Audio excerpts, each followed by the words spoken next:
Yuk. Assalamualaikum warahmatullahi wabarakatuh. Salam sejahtera untuk kita semua. Salam Om Swastiastu, Namo Buddhaya, salam kebajikan, Rahayu.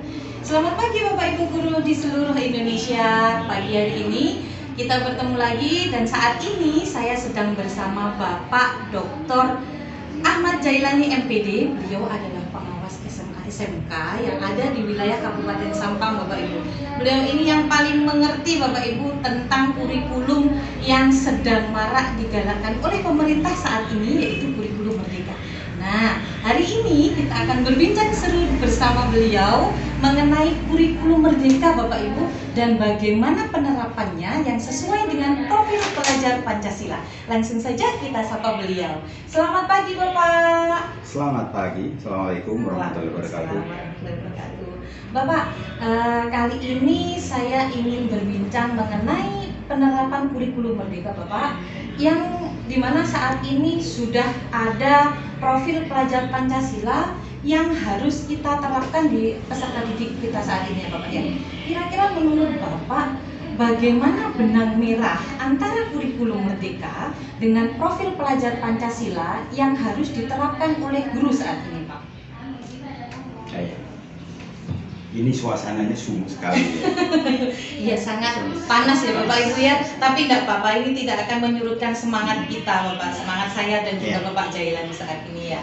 Gini, kurikulum merdeka yang paling penting itu kata-kata merdeka jangan sampai pernah sampai kebablasan. Iya. Kemerdekaan merdeka Makna gitu ya salah Pak ya, makna, jangan sampai kebablasan. Nah, salah makna.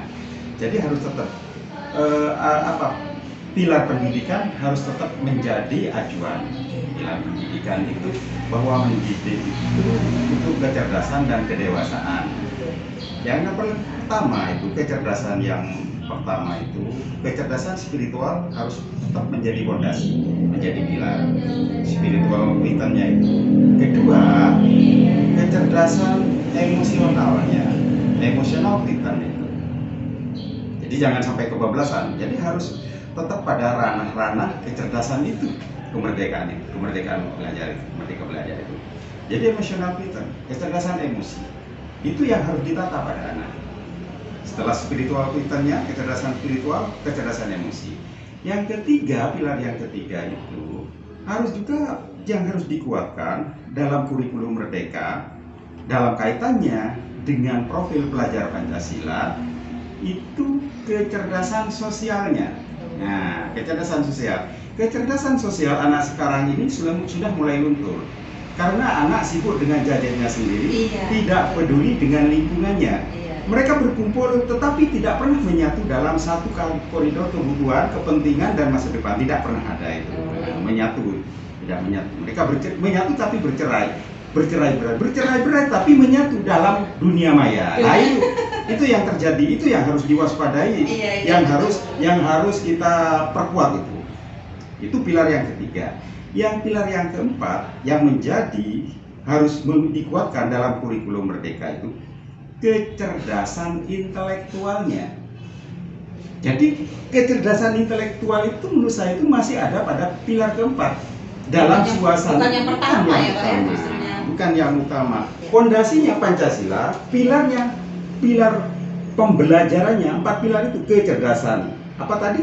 Kecerdasan spiritual, kecerdasan emosional, kecerdasan sosial, kecerdasan intelektual. Jadi ibarat rumah, fondasinya ada, pilarnya harus kuat.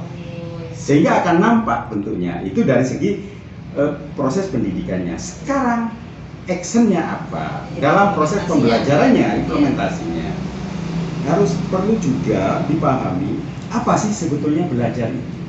Nah, itu yang perlu. Jadi merdeka belajar bukan kebablasan dalam action. Bukan tidak belajar ya Pak ya, mau belajar enggak, tanpa arah, gitu. tanpa tujuan, tanpa dasar-dasar yang jelas sehingga kebablasan tidak ada planning, tidak ada kontrol, tidak ada organisasinya. Itu yang paling berbahaya nanti kan. Jadi makna pembelajaran itu yang pertama, seorang guru yang harus dikuatkan itu bahwa belajar itu learning to knowledge. Belajar pengetahuan. Belajar itu tentang pengetahuan. Ini bedanya pendidikan dan pembelajarannya. Iya. Tetapi pendidikan dan pembelajaran ibarat uang dalam dua sisi yang tidak akan pernah terlepas. Salah satu hilang maka tidak bermakna. Pendidikan dan pembelajaran tadi. Jadi pertama, belajar itu learning to knowledge. Jadi knowledge-nya, learning to knowledge-nya, pengetahuannya. Nah, sekarang kalau sudah pengetahuan itu ada dan dimiliki, apa yang harus dikuatkan berikutnya? Ajari anak tentang pengetahuan. Itu penting. Yang kedua, learning to do. Ajari anak melakukan apa yang sudah diketahui itu. Yang ini kadang-kadang kebablasan karena si guru tidak paham dengan apa yang diinginkan siswa, sedangkan konsep guru berbeda dengan konsep siswa karena terlalu merdeka yang kebablasan. Learning to do. Lantas berikutnya, learning to be. Bagaimana kita menerapkan di diri kita menjadi seperti yang sudah kita menjadi terapkan. diri, iya, menjadi diri. Mencari jati diri itu sangatlah sulit. Iya. Yang keempat ini, learning to live together. Jadi bagaimana anak hidup bersama? Itu yang sekarang saya lihat itu, loh ini anak kalau terlalu sibuk, terlalu terlena dengan berselancar di dunia maya, mereka tidak akan mengenal lingkungannya, tercerabut dari akar budaya, etika, agama. Itu yang perlu diwaspadai itu. Jadi learning to live together, bahwa mereka itu ada di antara kita semua. Jadi saya itu ada mereka, mereka adalah kita lah itu. Jadi saya adalah mereka, mereka adalah kita. Ini yang sekarang sudah mulai tercerabut. Jadi itu 4 pembelajaran itu. Jadi pilarnya 4, prosesnya harus dapat. Learning to know, learning to do, learning to be, learning to live together. Lah itu yang terakhir itu. Mereka sekarang sudah merasa dirinya yang terbaik sehingga menyalahkan orang lain yang lebih. Lah itu kemerdekaan, profil pelajar Pancasila yang sebenarnya ke sana. Berarti intinya di profil pelajar Pancasila ini sesuai dengan filosofinya Ki Hajar Dewantoro ya Pak ya, memanusiakan manusia, membuat siswa kita itu kembali lagi menjadi manusia, karena mereka sebagai manusia itu seperti apa gitu ya Pak ya. Berarti fungsi guru saat ini akan lebih sulit lagi Pak untuk memanusiakan anak-anak yang saat ini sudah mulai hidup di dunia maya. Ya, gitu ya, saya ulang lagi. Jadi 4 pilar pendidikan harus diperkuat, memperkuat fondasi profil pelajar Pancasila. Nah, jadi falsafahnya itu tetap mengarah pada pelajar Pancasila dengan teori pembelajarannya Ki Hajar Dewantara, dengan pilarnya yang 4 tadi. Nah sekarang pembelajarannya, implementasinya itu. Jadi belajar itu, saya ingatkan lagi, learning to know, knowledge-nya, pengetahuannya, ajari anak tentang pengetahuan. Maka yang kedua, learning to do, ajari anak melakukan, tidak hanya sekedar tadi. Iya. Berikutnya learning to be. Ajari anak untuk menerapkan, menemukan jati dirinya. Jangan dipaksakan. Itu makna merdeka belajar. Anak menemukan jati diri itu yang penting. Itu yang susah. Yang penting kata kuncinya, anak menemukan jati diri, bukan melanglang buana di dunia maya tanpa arah, tanpa kontrol, tanpa juga ini target yang jelas. Itu yang bukan mereka kebablasan, tujuannya yang ini yang harus dibicarakan di BCA kemana arahnya.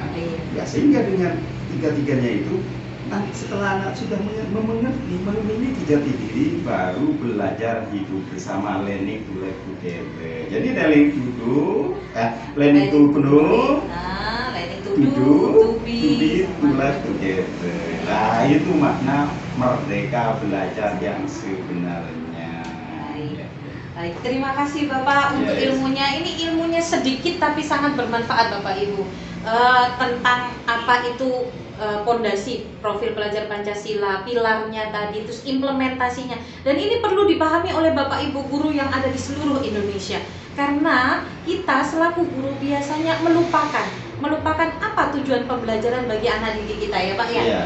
tentunya yang tadi sudah Pak Jailani sebutkan dan ditekankan sekali lagi Bapak Ibu bahwa kita sebagai guru harus bisa membuat siswa menemukan jati dirinya.